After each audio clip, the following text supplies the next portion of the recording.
Dricus du Plessis isn't buying it, and he's not shy about saying so. The former UFC middleweight champion lost his belt to Khamzat Chimaev back in August, dropping a lopsided decision at UFC 319. Now, with Chimaev campaigning hard for an immediate rematch, du Plessis says the whole idea makes zero sense. His argument comes down to simple math. Sean Strickland has never defended the middleweight title. Neither has Chimaev. He's 15-1, but he's never had to prove he can do it twice. Du Plessis says he did that job twice, and now he's stuck watching from the outside. Still, he's not wasting energy fighting the promotion's decisions. That performance comes Saturday night in Oklahoma City, where du Plessis steps back into the octagon against former welterweight champion Kamaru Usman. A win puts him right back in the title conversation and gives him every right to call out both Strickland and Chimaev on his way out of the cage. Let's hear what du Plessis has to say.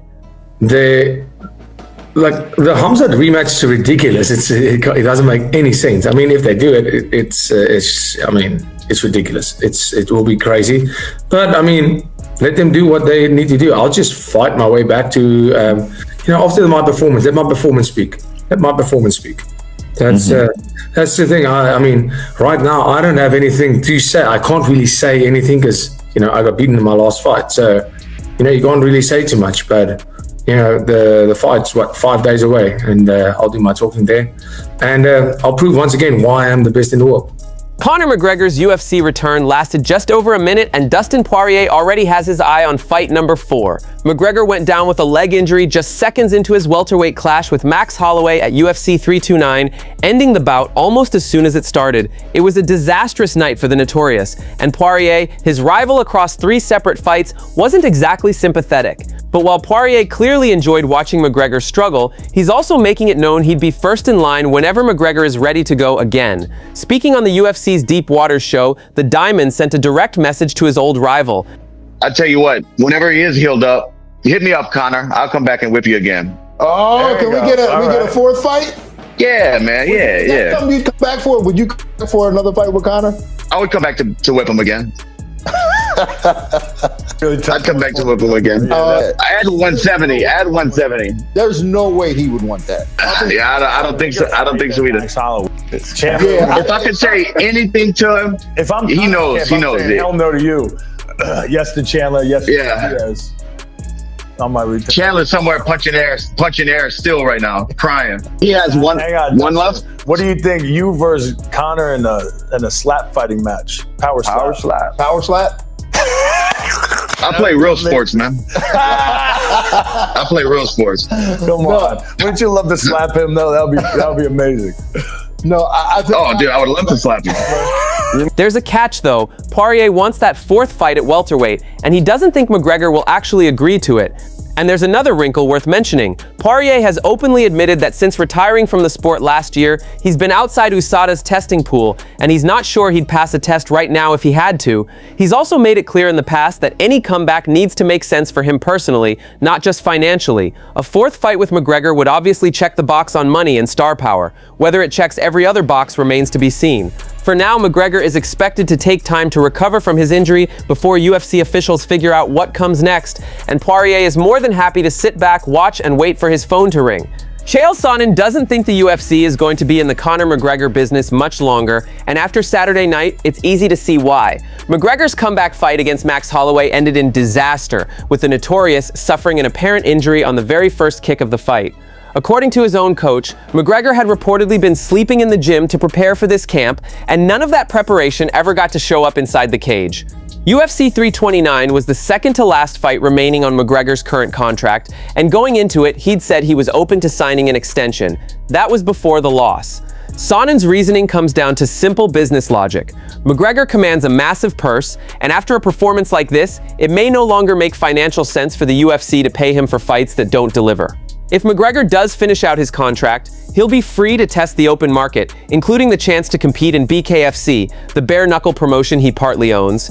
And given his star power, some huge offers from other promotions are almost guaranteed to follow. Now he comes back, this happens to him. Where does Conor go from here? Whatever was going on between Conor and the UFC, however that negotiation looked, A lot of the power is now gone from that. Conor, what he shared with us, I spoke to him personally earlier in this week. He said, I got 2 fights left. So if he's done this one, he's on his last one. If there's not an extension, and I don't think there'll be. If the UFC wasn't rushing to get Conor back into the cage against Michael Chandler, which a fight that they had promised, if they weren't rushing, I don't think they're going to rush to any opportunities now for McGregor. He isn't between weight classes at 170. He does not have a ranking there. It's going to be very hard to return somebody with that price tag to a main event. I don't want to be hard on Conor or anyone else that's down, Coach. I want to help them up. But Conor can handle this. Yes. Conor can handle what you and I are saying about him. And the truth is, we all fight a little longer than we're supposed to. So if that just happens to be Conor's turn tonight, look, everybody not named George St. Pierre or Khabib goes out the same way, which is face down and embarrassed. Max Holloway didn't get the finish he wanted at UFC 329, but according to Islam Makhachev's coach, he could still be next in line for the lightweight king. At Sportma, Holloway walked away from his fight with Conor McGregor with a win and a paycheck, but no real signature moment after the bout ended just over a minute and due to McGregor's injury. It left Bless searching for his next big move at welterweight, and Javier Mendez isn't ruling out a matchup with Makhachev. I mean, whatever the UFC wants to do, you know, Islam's going to say yes. So, I mean, Max is a legend, and he doesn't back down from anybody. You know, he'd fight DC if he had opportunity, and he'd love doing it. So, you know, you can't cross Max out on any you know, competition because he's game. Whether he does well or not, well, I don't know. You know, but he's game for it, so you can't ever cross him out. He's got the mind of a warrior and the, you know, the mindset of a champion. So he was up for any challenge. I believe, anyways, that Max is up for any challenge. It would be a rough fight, but I think maybe he should move back down for the time being. I think 150. He's trying to get a trilogy with Conor McGregor. Just quickly before we get off Conor McGregor, if you were to rebook him, who do you think he could even put as his opponent? Who do we give Conor? I mean, he had the right mindset going into this fight. You know, it's just his body failed him. I don't know if much will change, you know, and regarding what they do with him. Mendez knows the style matchup is a tough one for Holloway. He was out-grappled and beaten badly by Charles Oliveira earlier this year, and Makhachev's wrestling is arguably even more dangerous.